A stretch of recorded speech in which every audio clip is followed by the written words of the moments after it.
Mapagpalang umaga sa bawat isa sa atin, mga minamahal. Morning. Blessed po ba tayo? Yes. Okay, yung dancer na dalawa, coordinate kayo doon kay Queen kasi atin ang Sambahon family sa camp. Pwedeng magkaroon kayo ng special interpretation sa isang kanta ni Elder. Tama ba yan? Okay ba? Okay ba yan? Galing kasi ng pamilya ni Ryan ha. Chay, nakita mo yung mga katawan na gano'n. Movement. Kayahin natin yan. Kaya ihanda nyo rin ang inyong pamilya, Ryan, as I said, to really go for the Lord. Yan. Salamat mga minamahal. Sige, tayo manalangin na maiksi lang. Samahan mo kami, Panginoon, sa mensaheng ito. Ang gusto mo ang masunod sa aming buhay, mag-ari ang iyong Santong Espiritu. Pakinggan namin ang katotohanan sa bagay tungkol sa iyo. Salamat po sa pag-asa, sa side, Panginoon ninyo, na titingnan namin ang broken world na ito, talagang it going spiral downward na patuloy, ngunit salamat sa hope of our Lord Jesus Christ that kami patuloy na binabangon dahil sa ganda, Panginoon, ng Ebanghelyo, Panginoon. Ama, maraming salamat po. Patnubayan niyo kami in Jesus' name. Amen. Pag-uusapan natin sa umagang ito yung flakes, sky flakes, yung free gift, yung feeding, at freshness. Madali lang tandaan, flakes, freshness, freedom, o free gift, or feeding. Hindi na ako magpapaliwi-liwi pa. Yun ay tungkol lahat sa provision ni God through mana. Madaling tandaan, yung mga letter F na yan. Yan. Yung flakes, sky flakes. Di ba? Pag sinabing flakes ay tinapay. Ito po ay maliliit na ano ang tawag dito? Bread flakes. Parang ganyan ang tawag dito. Small round thing. Flake-like. Parang mga yung sa snow, ano tawag dito? So yun. Yeah, snowflakes. Parang ganyan yan. Na round. Na umuulan sa panahon ng 39 years and 11 months. Pagkatapos nilang palayain ng Diyos, we talk about freedom first. Alam niyo naman ang history ng Israel, sila ay sinakop ng Egypt na ilang daang taon? 411 years. Imaginin mo, ganyang katagal na naghari si Paraon sa buhay nila. Hindi na ako mag-dwell masyado doon. Binigyan sila ng Diyos ng freedom. After a month, masaksihan na nila yung mga 10 plagues ng Panginoon, yung pagbiyak ng dagat, yung pagsama ng Diyos sa kanila sa ulap. After a month, nagugutom sila, and then they complain. Pero ang Diyos, imagine mo, they complain. Nasaksihan na nila ang lahat ng kaputihan ng Diyos. Naging dugo ang dagat, umulan ng palaka, kung ano-anong para na sila makalaya. Then, dumating sila sa Diyos. Sa gabi, binigyan sila ng Panginoon ng food. May letter F pa tayo. Sa gabi, yung pugo. Nakatikim na ba kayo ng pugo? Napakasarap ng pugo sa totoo lang. Sa Bulacan, may kids sa akin dadalan. Hindi ko mahilig yan. Sabi mo, Pastor, baka may pugo doon. Tignan natin. Ang pugo kasi sa amin, regular na piniprito tuwing hapon sa baliwag. Yung buong pugo. Mataas sa high blood yun eh. Totoo. Pero napakasarap nun. Delicacy ng baliwag yun. Yun ang pagkain nila sa gabi. Sa umaga naman, ay ang pagkain nila ay mana. Kaya meron silang protein, meron pa silang carbs. Binigay ng Panginoon. Kailangan niya ng katawan para malakas. Yun yung flakes. Ang sabi sa Psalm 78, 23 to 25, this is the bread of angels. Di ba wala pang gumagawa? Bread of angels. Sa Psalm 78, 23 to 25. Pagkain sa langit. Umulan. Yun yun. Hindi ko na babasahin. Gusto ko lang sabihin sa inyo that our God will provide. Kaya sa inyo na natatakot sa buhay, wala kakainin sa buhay, nagugutom, iniisip na parang Ang Diyos pababayaan tayo. Hindi po yan totoo. Huwag po kayong matatakot sa buhay, lalo na kung Kristiyano kayo. Amen po ba? Ang mga ibon nga, sabi ng Panginoon, pinapakain ko. Kayo pa ng mga anak ko. Our God is a God of grace. Punong-puno siya ng provision for 39 years. Imagine mo, umuulan ng pagkain. 39 years. Hindi nila pag pinagsisikapang para na magtrabaho sila sa kung ano-anong lugar, yun yung umuulan para pulutin lamang nila. Di ba? Yun nga lang, pinakita nila dito yung 1 month after Egypt experience na madali silang makalimot sa Panginoon. Dito, tinuturuan tayo ng Panginoon, kaya lagi tayo may Lord's Supper, mga patotoo na katulad na nasaksihan natin dito. May Word of God, may church life, to remind us that God is always with us. Mahal tayo ng Panginoon. Huwag naman natin siya makakalimutan. Simpleng kadiliman sa buhay, iniiwan natin ng Panginoon. Huwag po sana. Kasi broken world ito, pwede dumating sa punto ng buhay natin na matukso tayo katulad ng mga Israelita. Nakalimutan nila ng Diyos after a month. So, nakalimutan nila that from slavery, from affliction, ay kinuha na sila ng Panginoon. So, ang una natin pag-uusapan dito yung provision. Sabihin nyo nga, provision. Yun. Ito na nga yung food. Ito na nga yung freshness na binabanggit ko sa inyo. Diba? May instruction ng Panginoon doon sa provision niya. Hindi niya totally tinuruan yung mga tao maging parang wala nang gagawin. Hindi pwedeng nahulog sa plato yung mana. Pupulutin. Instruction yung pupulutin nila every morning yun. May certain quota. May certain quota every morning by morning. Hindi sila pwedeng, sabi ng Panginoon, kumuha sa hapon o kumuha sa araw ng Sabat. Sapagkat ano mangyayari? Ito ay mai-spoil, mabubulok. The worm will, talagang dadalawin ng mga magots. Alangawin. May certain instruction ng Panginoon kung ano yung kaya mong kainin. Kuhanin mo kung ilang litro. Nililiter nila yon. May provision ng Diyos. But we need to collect it.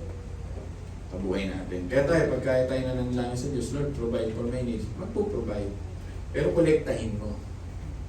Diba? Pukolektahin natin. Magsisikap tayong kolektahin. Ikaw ba yung nananalangin na mahulog lang ang tinapay? Hindi pwede.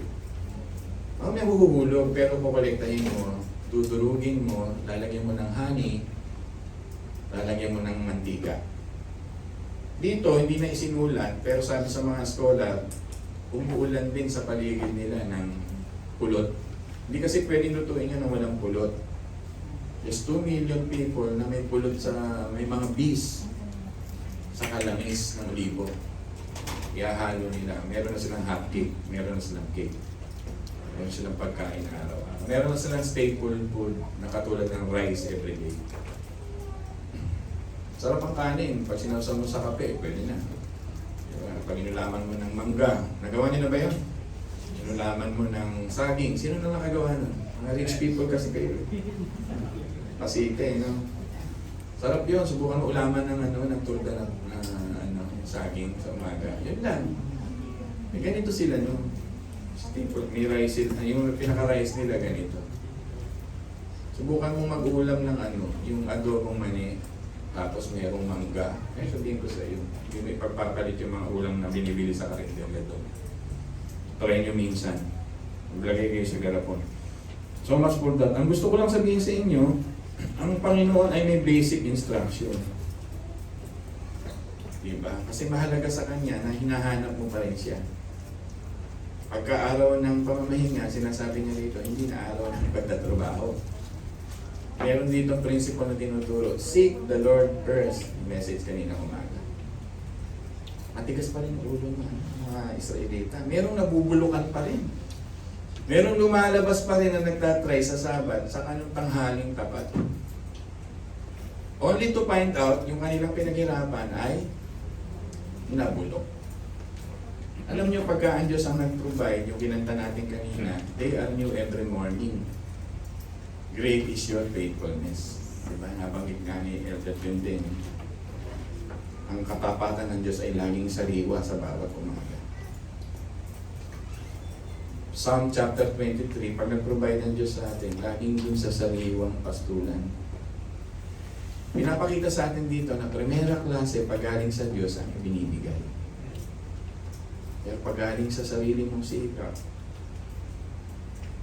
pwedeng ma-enjoy mo for a moment yun. Pero iba pagaling sa Diyos.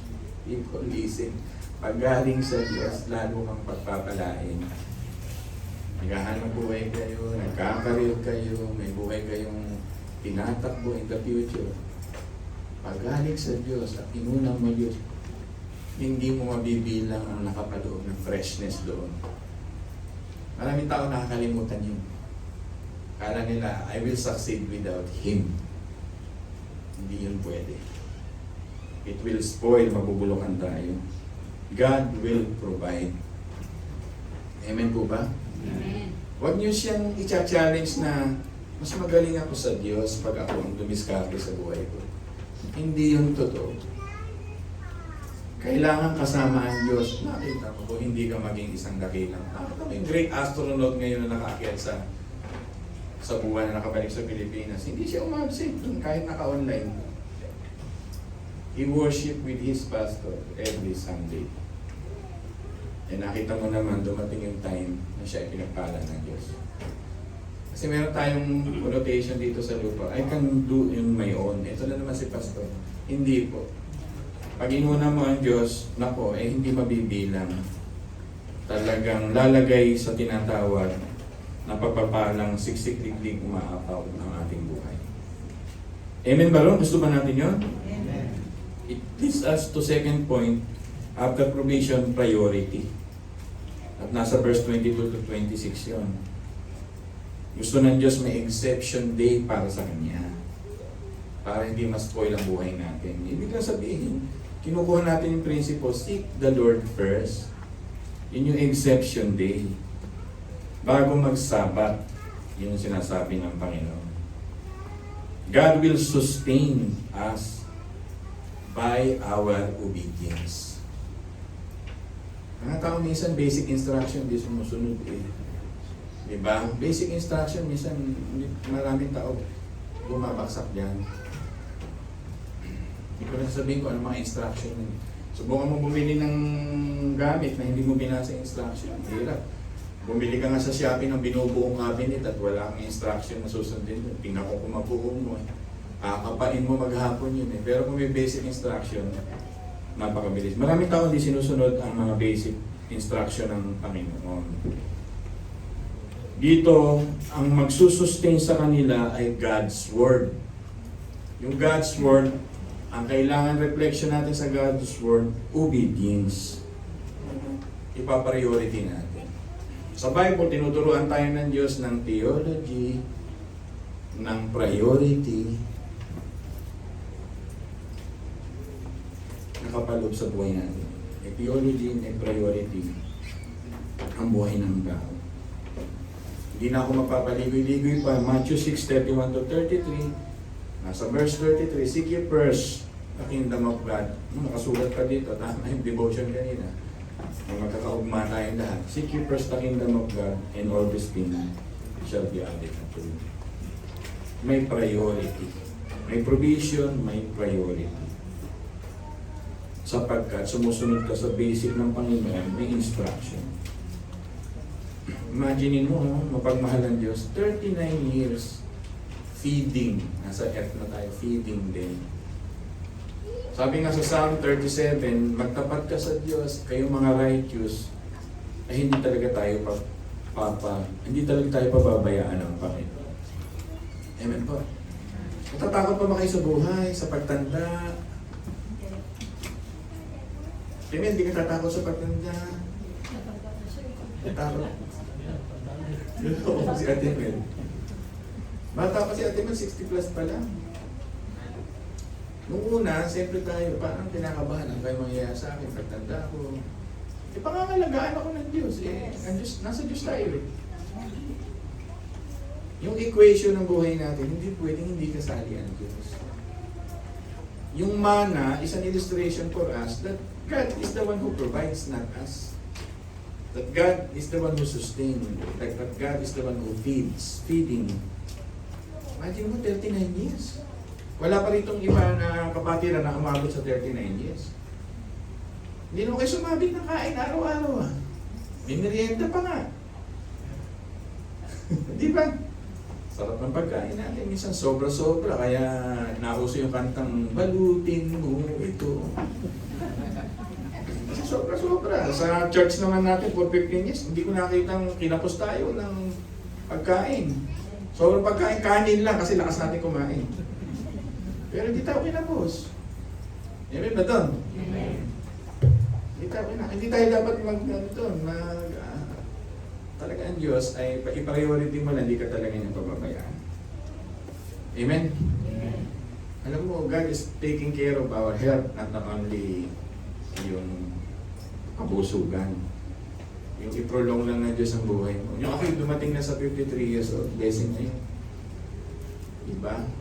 As I said, maraming pumapanaw ng maaga. Napakaganda. Let's prioritize Christ in our lives. Diba? Man cannot live by bread alone, but by the word of Christ. Yun na yung priority. Hindi ako mabubuhay nang hindi sa salita ng Diyos. Pastor, anong tinuturo mo sa umagang ito? Na bawat kilos, bawat sandal, bawat buhay sa Diyos. Hindi siya isinasali mo parang kapartner mo lang. Your main life is the Word of God. Titipok ang puso mo sa Word of God. Kikilos ang buhay mo sa Word of God. Magdidesisyon ka sa Word of God. Yun ang ibig sabihin ng nabubuhay ka sa salita ng Diyos. Huwag mong isipin na ang Diyos ay parang isinasali mo lang pag-araw ng linggo sa buhay mo. Ang Christianity means araw-araw, every moment of your life, every breath na lumalabas sa iyo ay inspired by the Word of God. Mana, di ba, means God's Word. It means a daily sustenance of God for us. Kaya pinamagatan ko sa umagang ito, kahit redundant yung aking pagsasabi, the daily trust. Sabihin nyo nga. The daily trust. The daily trust in the Lord. Huwag na huwag kang kabahan sa araw-araw ng buhay mo. Amen? Sabi nga ni Camille, mahirap ang buhay noon. Pero mahal kayo ng Diyos ngayon. Pasakay sa kotse minsan, ha? Napakabait ng Diyos. Isipin mo, nakakadrive tayo ng ganyan. May mga anak tayo malulusog, magagaling magsayaw. Sapat na yun eh. Kumakain kayo araw-araw. Diba? Ako nga, madalas, lagi ko nararanasan, laging puno ang parking. Tuwing pumupunta kami minsan Sabado din. Hindi ako nawawala ng prayer, pinapakita ko sa aking mga asawa at anak. Mananalangin ako, gusto ko ng parking. Talagang laging ginagawa ng Diyos yung pagbaba ko, may aalis na isa. Ako ang magpapark kahit na maraming nagpapark. Hindi sumasabit ang Diyos doon. Kasi prayer ko specific eh. Give me a parking, O God. Doon pa lang, pagbaba ko, yung mga anak ko nasa saksihan, totoong may panalangin. Naniniwala ba kayo doon? Minsan kasi yung mga small things, parang hindi na natin nakikita that God, even in our small things na buhay, He is working. Araw-araw pinagpe-pray yun. Lord, ganito po. Sana po may umasikado sa akin, papunta ko sa isang lugar na ito. Yung makakaharap ko pong may transaksyon na po, Panginoon, samahan niyo po ako sa kain. At hindi sasabit ng Diyos. Pero ang kondisyon nga rito, always prioritize Him. Napaka-basic ng sermon sa umagang ito, madali nating matandaan. Diba? May the Word of God sustains you. Ito ang itinuturo ng Diyos sa mga Israelita, na hindi ang mana ang magsusustain, na hindi yung pugo ang magsusustain para mabuhay sila. Ang salita ng Diyos. Magkaiba yon sa mga karnal na tao ngayon. Ang karnal na tao ngayon, wala ang Diyos ang magsusustain sa kanila yung pagkain literal. Yung pleasure na literal. Karnal na tao yun. Pero pag born again kang totoo, ang magsusustain sa iyo, Word of God every day. Pag gising mo pa lamang sa umaga, Panginoon, Give me an instruction, O God. Diba? Specs, O God. What is specs? Pag nagbasa ka, sing to forsake, what is the promise to claim? What is example to follow that I am reading? What are the commands to obey? What are the stumbling block to avoid? Pag nagbasa ka ng gano'n, mabubuhay ka. Diba? You need to observe the Word of God na ito ay may rema. It is not only a written word, it is a living word. Yun yung rema na nagbubuhay sa buhay mo. Meron siyang parang cells na gumagalaw, spiritual cells ang tawag namin dito, para mabuhay yung spiritual man. Ang hirap lang ipaliwanag na ilagay sa physical, pero yun ang ibig sabihin ng living. It regenerates you every day. It inspires you every day. Pag malungkot na malungkot nga, sabi nga ni kami kanina, nabasa niyang Amos chapter 9. God raised her up because of the word of God. Hindi naman nabuhay si Lazaro dahil andun lang ang Panginoon. Nagsalita ang Diyos. Lazaro, di ba? Nabuhay siya dahil may salita ang Diyos. Imagine mo, sinasamba mo ang Diyos. Psalm 119 verse 11, tinago mo sa iyong puso ang kanyang mga salita. Hindi ka magkakasala. Di ba? Joshua 1:8, binubuli mo siya araw at gabi upang ikaw magtagumpay sa lahat ng mga bagay. Sabi ng Panginoon. Psalm chapter 1, I meditate on it day and night. So I will be like a tree planted in a streams of water, with yield in its fruit in its season. Yun sabi niya sa Word of God. Psalm 105, tinatago ko to sa aking kaluluwa as a lamp to my guide, sabi ng Panginoon. Napaka-importante ng salita ng Diyos. Hindi ng salita ng mundong ito. Hindi yun isusustain tayo. So prioritize the Word of God. Amen? Tuloy-tuloy tayo sa ating pagbabasa. Just imagine the 2.2 million kung kakain. Nagkakaroon ako ng konting mathematics. 2.2 million na kukuha ng 2.3 liters of manna a day.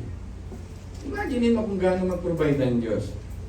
For 40 years, sabi ng mga mahuhusay dito, ay ang binigay ng Diyos sa kanila dito 5 million. Dito yung every kain nila sa 2 million nito, every kain nila every day. Per day 5 million 600,000 mana. Yung dami liter per day.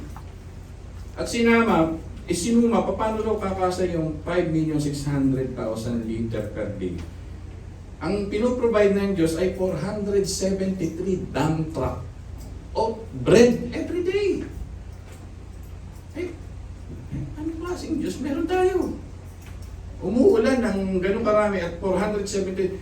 Kung susumahin mo pa, kung lalagyan mo ng diesel yung dump truck at babayaran mo yung driver, ibig ko sabihin, may kasama pa itong pulot, may kasama pa itong oil para makagawa. Gano'n mapagmahal ng Diyos. At sinuma ko nga ito sa nagsusuma na mahusay dito. Ito daw 8 to 9 million dollars per day ang suma ng 473 truck na tinapay. Dollars po, kasi dollars yung reserves ko. Magkano sa pesos yun? Diba? 473 doctor. Na naging totoo at hindi kwento. History, theology, priority. Tapos pagdududahan mo ang Diyos ngayon sa konting wala kang maisahin. Philippians 4:6, huwag kang mabalisa sa anong mga bagay. Sabi, idulong mo sa Diyos ang lahat ng bagay. No? May pasasalamat at pagsamo sa Diyos. Natakot ka na, nabalisa ka na. Philippians 4:19, the grace of God is sufficient for us to sustain us every day. Ang mga ibon ay natataranta. Natataranta ka din. Kaya sabi mo, buti pa mga ibon, walang panic attack. Tayo mga tao, maraming panic. Moments in our lives. This is the teaching of God. And the last point is prayer. Sabi mo, prayer. Provision, tinalaki ko sa inyo, tapos yung priority, and the last point is prayer of reliance. For the rest of their life sa history, nagtago sila ng dalawang omers sa jar. Ang bawat Israelita ay nagtago po ng dalawang jar na hindi napanis for the rest of the history of Moses Covenant. Para ituro sa susunod na mga generation na may dalang mana. May halos 2 litro sa loob ng altar na hindi nabubulok na mana. Pinuserve ng Diyos yun. Imagine mo, hindi niya bubulok yung mana, di ba? For centuries. Nasa altar yun. Yun yung tinitingnan nila yung laman ng covenant ark. To remind them of the faithfulness of God. For 300 plus years, hindi nabulok ang kanilang tsinelas, hindi nabulok ang kanilang damit. Walang Uniqlo sa panahon nila, mga minamahal. Walang H&M. O kung mahirap-hirap tayo, walang bench. Pero sinustain ng Panginoon, yung palang bulay-bulayin mo, ang damit nila hindi na maho. Napakabuti ng Diyos. How would God preserve the 2 million people without a restroom na nabuhay silang mapayapa? Preservation of the real children of God. Kaya dapat talagang manalangin tayo sa Diyos lagi ng reliance araw-araw. Amen ba doon? Imaginin mo yung bawat household magtatago nito as a remembrance. And our Lord Jesus Christ is the shadow of that manna that we will remember Him hanggang sa pagdating niya. Ito na nga yan yung ating alalahan. Kaya araw-araw, lagi tayong manalangin, Lord, pray, I am relying to you. Help me. Dali kasing kabahan ng tao, ang daling nervyusin ng tao, ang daling magpanik ng tao, ang daling magprantik ng tao, ang daling tuligsain ng mga takot ng tao. Nakalimutan nila Psalm 23 verse 1 that the Lord is my shepherd, I shall not be in want. Gagayahin nyo ba yung sinasabi sa 2 Timothy chapter 3 na nagkukunwari ka lang may reliyon pero hindi mo nilalakaran?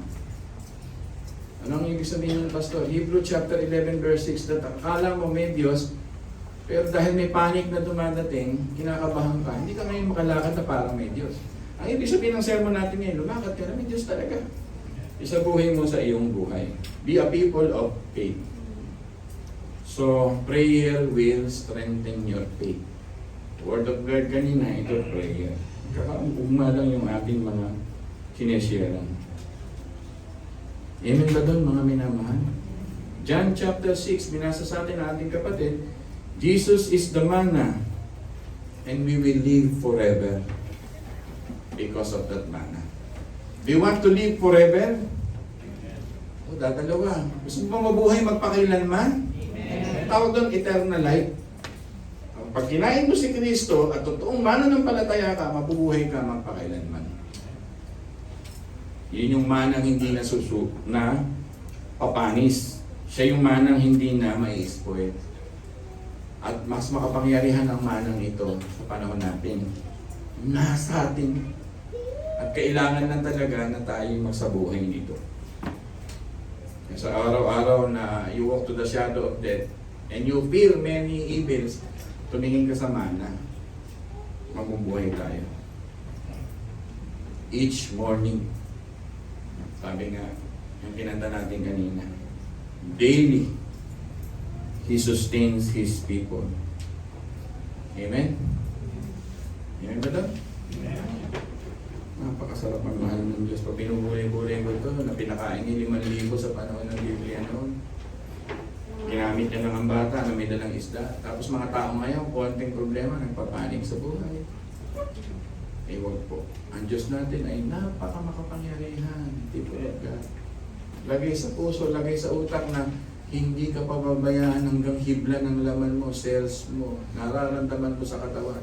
Sabi ko nga kay Candice, at lagi naman kinukote Candice, ang Diyos lang ang papatay sa akin. Ibig lang sabihin, the one who controls my life is God, not my sickness. Not my disease. Nasa plano ng Diyos, kung mamamatay ka, o hindi. Amen po ba doon? Eh, yun na lang tinitingnan ko minsan, pagka nakikita ko, may mga nodules pa si Candice, ang sabi niya, ang Diyos ang may hawak ng buhay ko, gusto pa niya akong pahabain. Eh, magagawa namin, gagawin namin. Ang tawag doon, prayer of reliance. Kaya kayo, huwag kayong nininervyos. Hindi kayo kayang parusahan ng laman na yan. Ang Diyos ang may karapatan sa lahat ng yan. Ganun ang Kristiyano mag-isip. Though scientific is important, but theological is the more important. Diba? Pag kanya ka mag-isip, laging scientific eh. Minsan nalulungkot ka kasi you spoil the freshness of God because you are so scientific. Gusto mo lagi to see is to believe. Yan gusto ng Panginoon.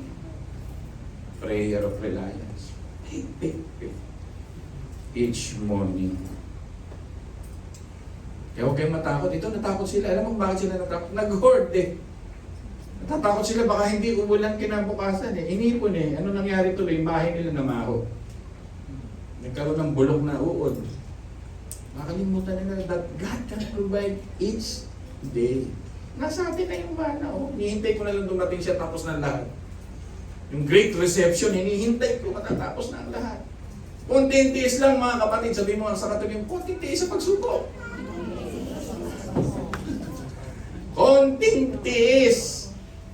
Tinitest lang tayo ng Panginoon araw-araw to see our faith on Him. Siyado kang scientific, gusto ng Panginoon ay talagang total reliance. Para saan pa pagiging born again mo kung hindi ka magtatrust? Para saan pa? Tatagal na pag-research ko, pag-aaral ko. Isa lang ang baksa ko patungkol sa panalangin. Lord, help me to trust to the living God na may hawak ng mundo at ng langit na ito. At lagay mo sa puso mo yan na kailanman ay hindi ka iiwan ng Panginoon. That is our great shepherd. So in conclusion mga minamahal, napahinga sila ng malalim. In conclusion na si Pastor. Few verses that I researched for this very beautiful life. Diba? God will provide, stop worrying so much in life. Ito yung mga verses. Sabi nga sa Psalm 22:26, may mga linya doon, hindi ko na binasa lahat. The poor will eat and be satisfied. The poor who seek the Lord. Yan. Psalm 146 verse 7, He gives food to the hungry. Psalm 107 verse 9, He satisfies and fills the hungry. Proverbs 10 verse 4, The righteous will not starve. God will not allow it. Amen ba dun? Matthew 6:31-32, nakatatlong ulit na ako ngayon sa araw na ito, ng verse na ito. Huwag kang malisa sa kakainin mo, susuot mo. Father in heaven, our Father in heaven knows our need. Luke chapter 12 verse 31, Seek the kingdom of God above all else, and He will give you everything you need. Everything you need. Yun. Minsan nananalangin mo, I need this Lord, I need this Lord. Lumadating mo. Psalm 34 verse 10, Those who seek the Lord lack no good things. Amen ba doon? At ang last verse, Psalm 84 verses 11-12, nandito yan. No good things does He withhold from those who walk uprightly. Wala raw mga bagay na i-hold ng Diyos na mga mabubuting bagay sa mga anak ng Diyos na lumalakad sa Kanya. Yan. Manampalataya tayo mga minamahal. Patuloy na umasa sa Panginoon. Sige po, tayo ay manalangin. Panginoon, salamat po sa paalala. This world will discourage us. The situation of the world will discourage us.